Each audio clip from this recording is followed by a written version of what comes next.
Hey guys, this video is part of a series that will cover common tropes often seen in TV and film and how you can use them to enhance your D&D games. Let me know in the comments if you'd like to see more, and please like and subscribe.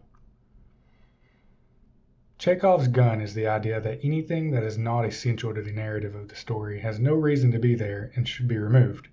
The trope was first coined by Russian writer Anton Chekhov when he wrote, "Remove everything that has no relevance to the story. If you say in the first chapter that there is a rifle hanging on the wall, in the second or third chapter it absolutely must go off. If it's not going to be fired, it shouldn't be hanging there." This applies to the long term and the short term. Don't add a gun in the first scene if it's not going to be shot in the last, and don't add a banana peel at the start of the scene if someone isn't going to slip on it by the end. With what is essentially a form of foreshadowing, Chekhov's gun has been one of the most commonly used plot devices seen in media. It has the ability to provide your story with a powerful denouement and ensure that the audience is left satisfied. Some examples of this probably popped in your head when I read the quote, so let's go over a few. This trope is old, so old that it appears in Greek mythology, when Zeus gives Perseus an adamantine sword that he later uses to decapitate the Gorgon Medusa. The Valerian steel knife in the first season of Game of Thrones is the same one used to kill the Night King in the final season.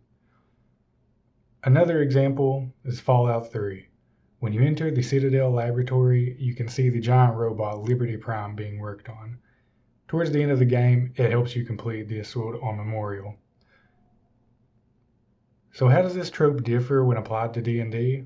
Well, D&D is a game of choices, so give your players almost a choice in what the Chekhov's gun could be.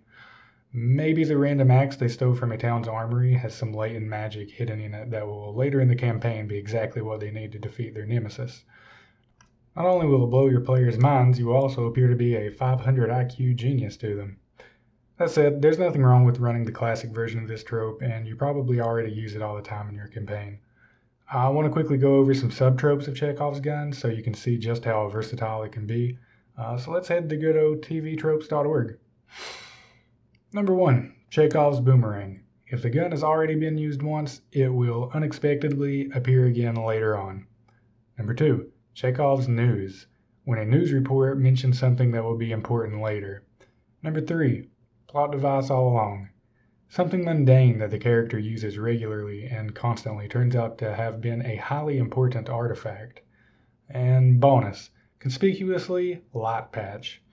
The Chekhov's gun of old traditional animation, where anything not obviously part of the static and often painted background layer will be put to use by a character.